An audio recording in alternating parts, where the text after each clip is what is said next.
Kasaragod വെടിവയ്പ്പിനെക്കുറിച്ചുള്ള police അന്വേഷണത്തിലെ പുരോഗതി 2 ആഴ്ചക്കകം അറിയിക്കണമെന്ന് ഹൈക്കോടതി നിർദ്ദേശിച്ചു.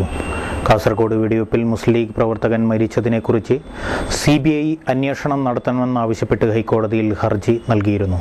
ഈ ഹർജി പരിഗണിച്ച ഹൈക്കോടതിയാണ് പോലീസ് അന്വേഷണത്തിലെ പുരോഗതി 2 ആഴ്ചക്കകം അറിയിക്കണമെന്ന് നിർദ്ദേശിച്ചത്. കാസർഗോഡ് വെടിവയ്പ്പിൽ മുസ്ലിം ലീഗ് പ്രവർത്തകൻ മരിച്ചതിനെക്കുറിച്ച് CBI അന്വേഷണം നടത്തണമെന്നാവശ്യപ്പെട്ട് ഹൈക്കോടതിയിൽ ഹർജി നൽകിയിരുന്നു. ഈ ഹർജി പരിഗണിച്ച ഹൈക്കോടതിയാണ് കാസർഗോഡ് വെടിവയ്പ്പിനെക്കുറിച്ചുള്ള പോലീസ് അന്വേഷണത്തിലെ പുരോഗതി 2 ആഴ്ചക്കകം അറിയിക്കണമെന്ന് നിർദ്ദേശിച്ചത്.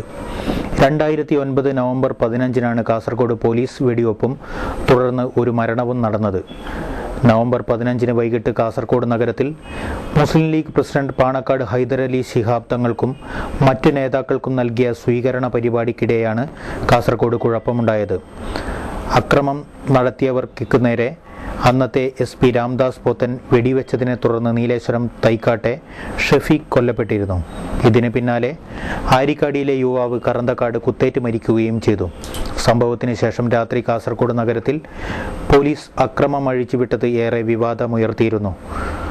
മകൻ വെടിയേറ്റ് മരിച്ച സംഭവത്തിൽ പിതാവ് MK മുസ്തഫ ഹാജി കാസർഗോഡ് ടൗൺ സ്റ്റേഷനിൽ SP-ക്കെതിരെ പരാതി നൽകിയെങ്കിലും പോലീസ് കേസെടുത്തില്ല. തുടർന്ന് മുസ്തഫ ഹാജി കോടതിയെ സമീപിക്കുകയും SP-ക്കെതിരെ കൊലക്കുറ്റത്തിന് കേസെടുത്ത് അന്വേഷണം നടത്താൻ കോടതി നിർദ്ദേശിക്കുകയും ചെയ്തു. ഇതിനെ തുടർന്ന് SP രാംദാസ് പോത്തനെതിരെ കേസെടുക്കുകയും അദ്ദേഹത്തെ കാസർഗോഡ് നിന്ന് സ്ഥലം മാറ്റുകയും ചെയ്തു. വെടിവയ്പ്പിനെക്കുറിച്ചുള്ള അന്വേഷണം CBIയെ ഏൽപ്പിക്കണമെന്ന ഷഫീഖിന്റെ പിതാവിന്റെ ഹർജിയിലാണ് പോലീസ് അന്വേഷണ പുരോഗതി 2 ആഴ്ചക്കകം ഹൈക്കോടതിയെ അറിയിക്കണമെന്ന് നിർദ്ദേശമുണ്ടായിരിക്കുന്നത്. 25 ലക്ഷം രൂപ സർക്കാർ നഷ്ടപരിഹാരം നൽകണമെന്നും ഷഫീഖിന്റെ പിതാവ് ഹർജിയിൽ ആവശ്യപ്പെട്ടു.